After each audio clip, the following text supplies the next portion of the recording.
was born here in Texas. Lived on the Texas coast, grew up on the Texas coast, worked on the Texas coast. There's all kinds of species that depend on the nutrition and the vegetation that we provide here in Texas.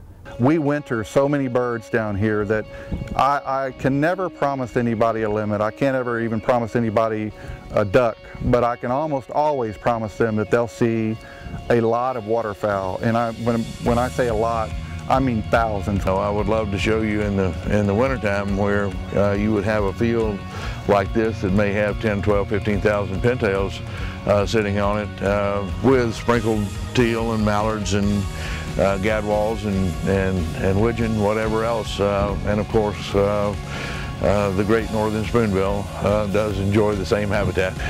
We love them all.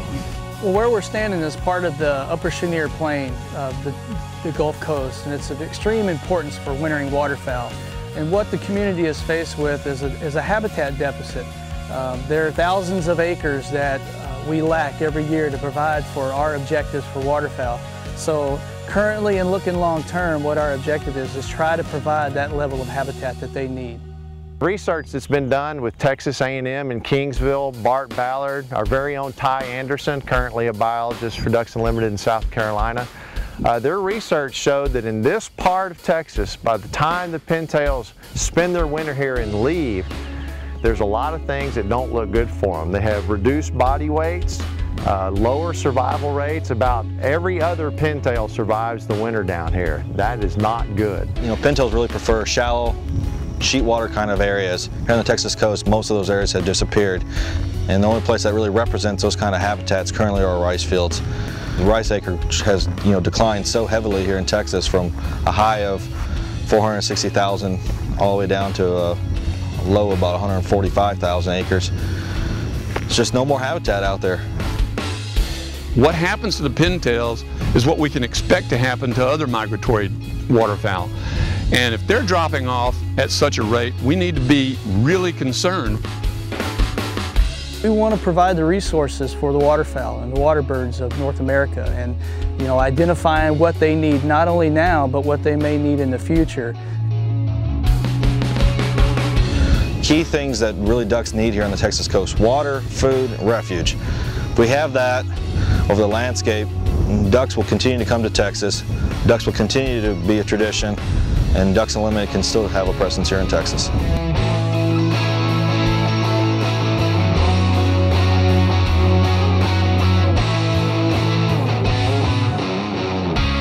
The program in Texas has been ongoing now for almost 20 years or close to it, a Texas Prairie Wetlands Project, and that's where we have landowners that enroll in a program. It's a partnership, totally partnership-driven program, and together we work with landowners, encourage them to develop their wetland habitat for waterfowl. I think we are making progress by doing small projects and kind of using those as demonstration projects and really getting the community, on with us. And I think as we do small projects and we bring the community on board with us, I think we're able to do larger and larger projects. And I think if we're able to do that, I think all of those resources will benefit. Texas is 96% privately owned. So Ducks Unlimited partners with landowners and make sure that those landowners that want to do conservation easements have those available to them, put conservation easements on, and help design and put in projects all along the upper and lower Texas coast, one of the primary wintering areas in the country. 3 or 4 years ago, I was sitting there with some acres that I had visions of making into great habitat, and I didn't know where to go. But I called the guys at Ducks Unlimited, and they put together a plan for me. And I can't say thank you enough for the help that your staff, Ducks Unlimited staff, has given me in getting this place to be what I consider fairly prime habitat. And these wetlands, they're not only providing habitat, necessary habitat for waterfowl and other species, but it's also for mankind. These wetlands actually protect our inland shores from the surges from the storms when we do get those. If we didn't have these coastal wetlands, you wouldn't have Port Arthur, you wouldn't have Orange, you wouldn't have Lake Charles, you wouldn't have Biloxi, Mississippi. It's part of their life. The Chenier Plain of the Gulf of Mexico is one of the most important parts of the country, not just because of waterfowl, but all of our fisheries. If you like oysters and crabs and shrimp, one of the most important fisheries we have in the entire United States. But as has been told over the last several years, that coastline serves as the most important buffer or storm protection or our insurance for our communities when it comes to storms that we could possibly have. We have a tremendous challenge ahead of us.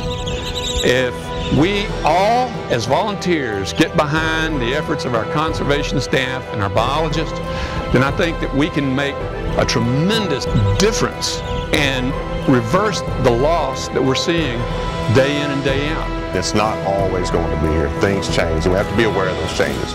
And the only way to be aware of that is to be involved. And what happens if we were to just give up on this area? Oh, that's a scary thought. I mean, I think from just an overall habitat perspective in wetlands, they would be lost. We're facing constant battles with shoreline erosion and saltwater intrusion and hurricanes that eventually this could turn into a big open lake area. Who knows what the birds would do? They would definitely come here in lower numbers and eventually may go somewhere else. The importance that this area provides to provide them resources to get back to the breeding grounds every year. You know, the birds would be going with a lower body condition, producing less young, and eventually an overall decrease in the population. And that's just something that we don't want to see happen. Not on our watch here in Texas.